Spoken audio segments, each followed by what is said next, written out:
Almost 2 years ago, we left it all behind for a chance at the sailing adventure of a lifetime. It has not been smooth sailing since then, but together we are learning and laughing our way through. Our hope is that if we laugh long enough, we can make our merry way around the world. And this is a Millennial Falcon.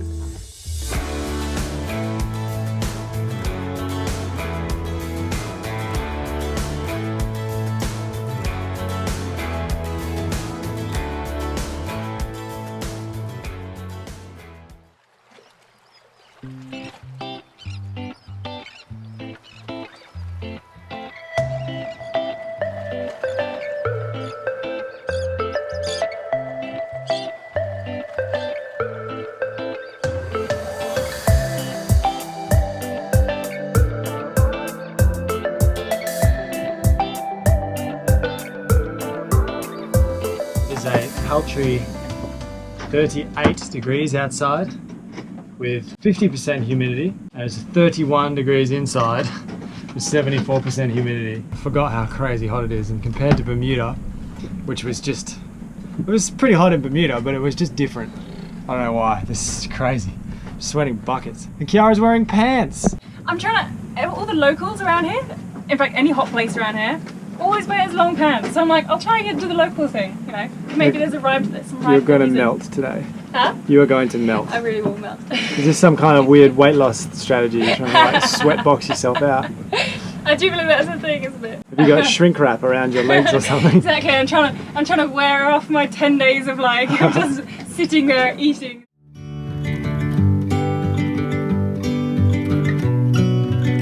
Some say I'm gonna get really wet here.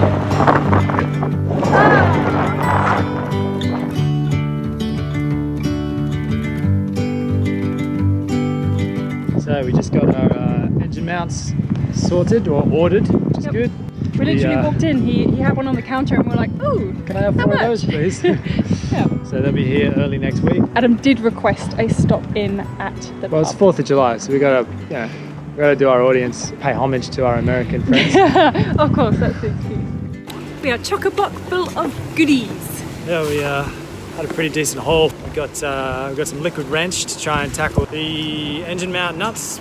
We had a talk to a local diver who's gonna pull the prop off for us, pull our propeller off for us for $100, allegedly no matter how long it takes, to get some measurements.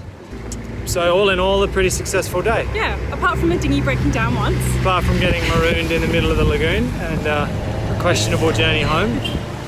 We didn't go for that beer, so we are en route to that one now.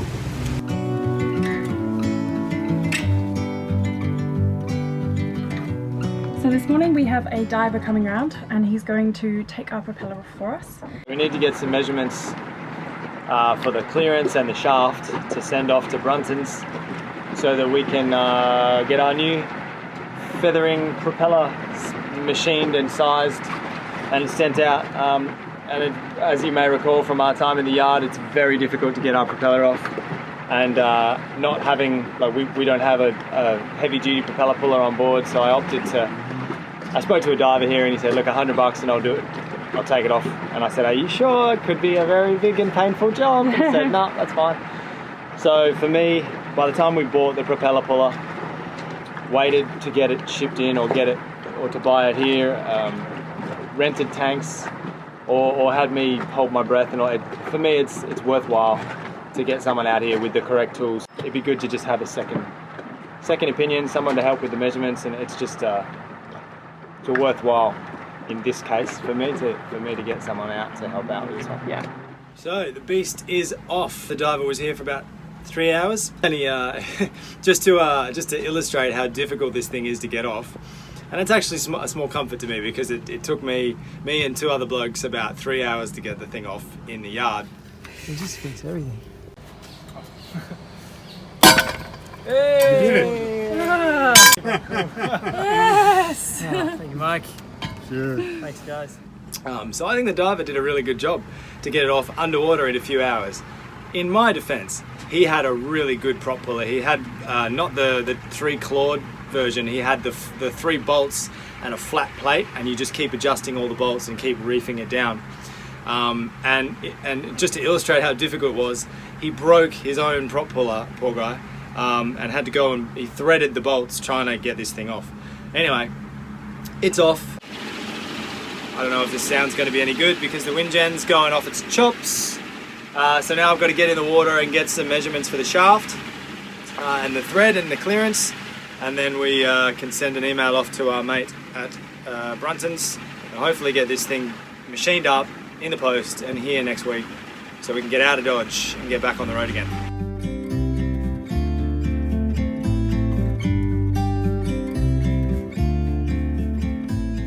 So it's a couple of days after we had the diver out to take off our propeller so that we could measure it. Send the measurements off to Brunton's, and I kid you not, 4 days later, it's now arrived in Sint Maarten. So I'm going there today to collect it. We do actually need to get the diver back out again. We were planning to just kind of sit in Sint Maarten here and just keep the propeller off. But we chickened out because some bad weather, we thought some bad weather was coming, and we're like, oh, we actually want to be able to move and everything in case like anything happens with dragging or anything. So we put the propeller back on. So we're going to get the diver out again, and he's going to have to take the old propeller back off again.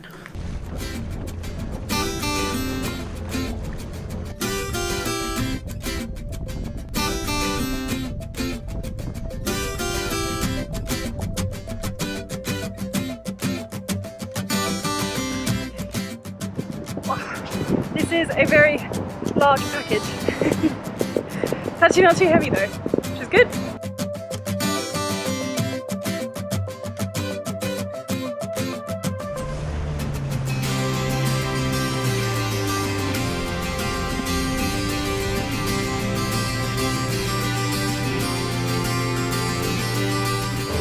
I have a delivery!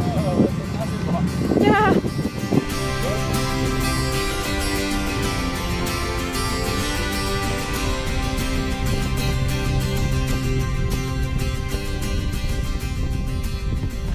The new feathering propeller has arrived.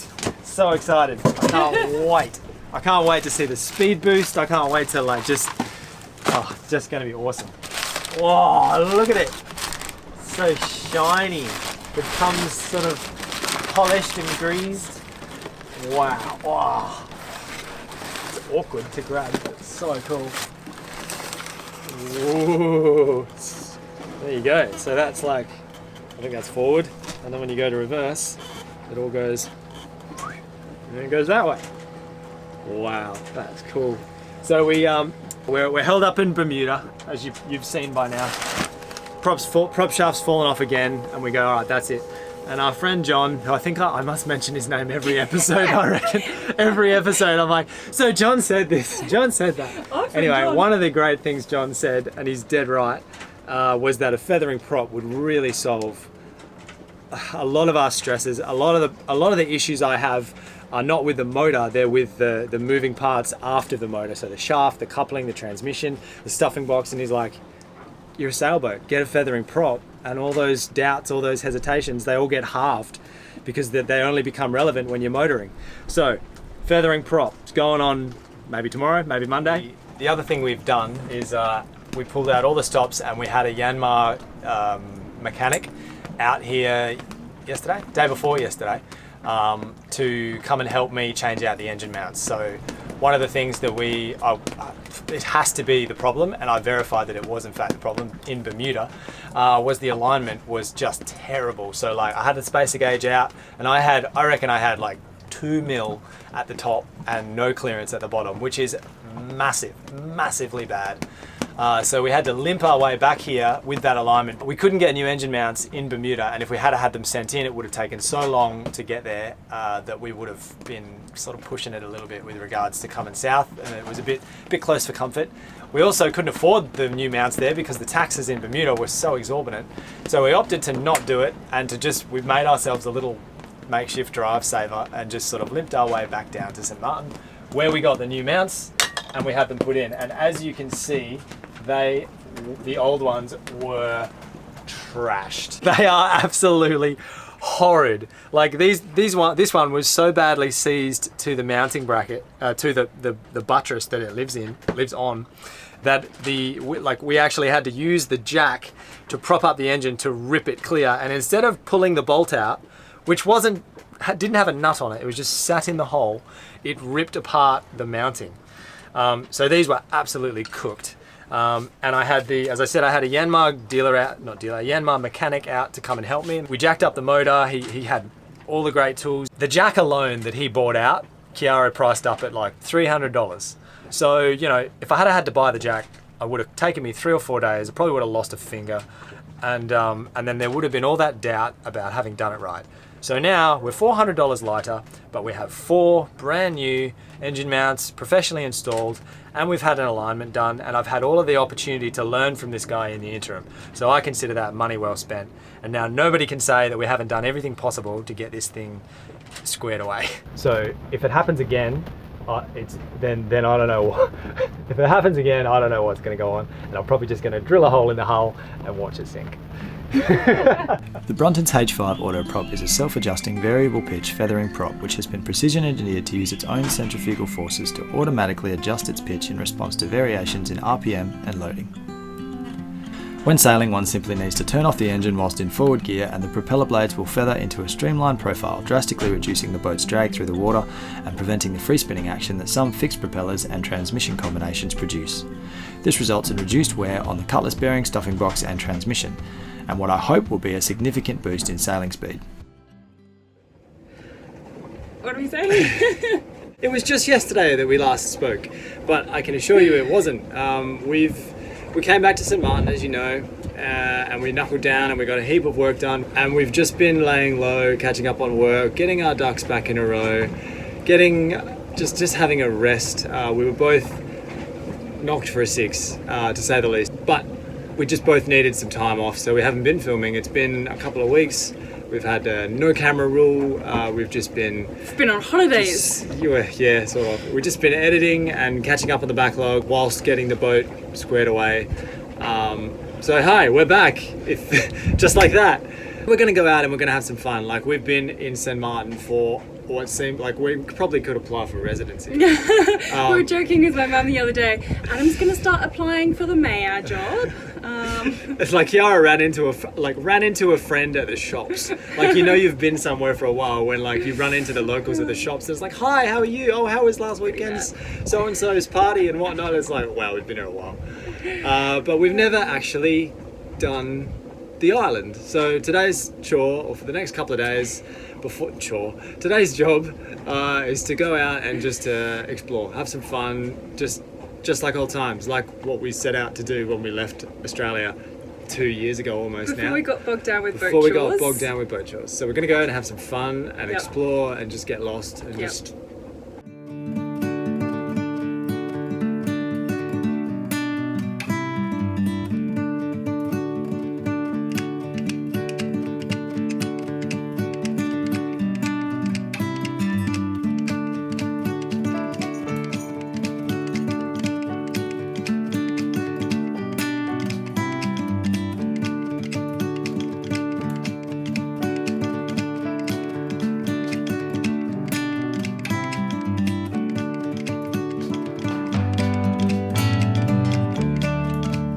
Alright. Khiara's embarrassed because we've got a big fluffy ducky microphone out and we're walking down a crowded beach.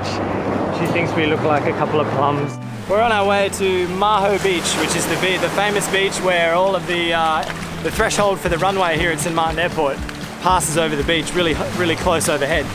So we're on our way there now. We're just walking down Simpson Bay, which is we've probably taken the scenic route, to say the least. It's a very, very long and very scenic route, yes. But look at this scenery. It's beautiful.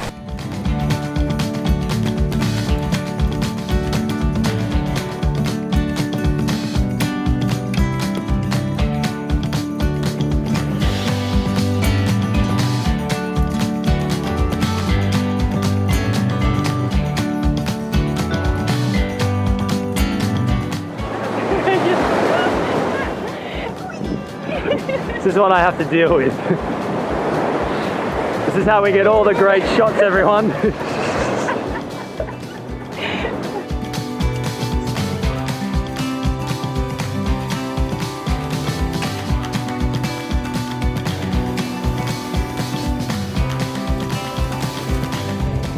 we've come to the white tarmac part of the trip, and we attempted this section at like high noon. Needless to say I am dying right now.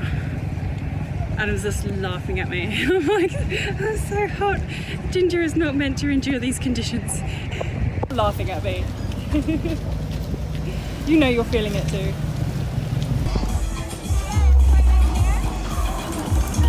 It's a bit different than I expected, I'm not gonna lie.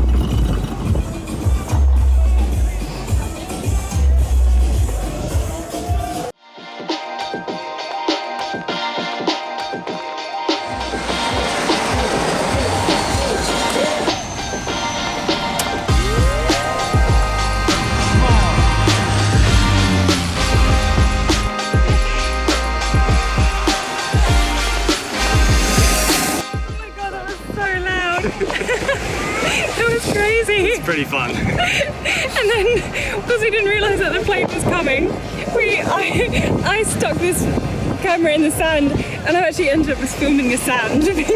Was it facing? It was facing the wrong way.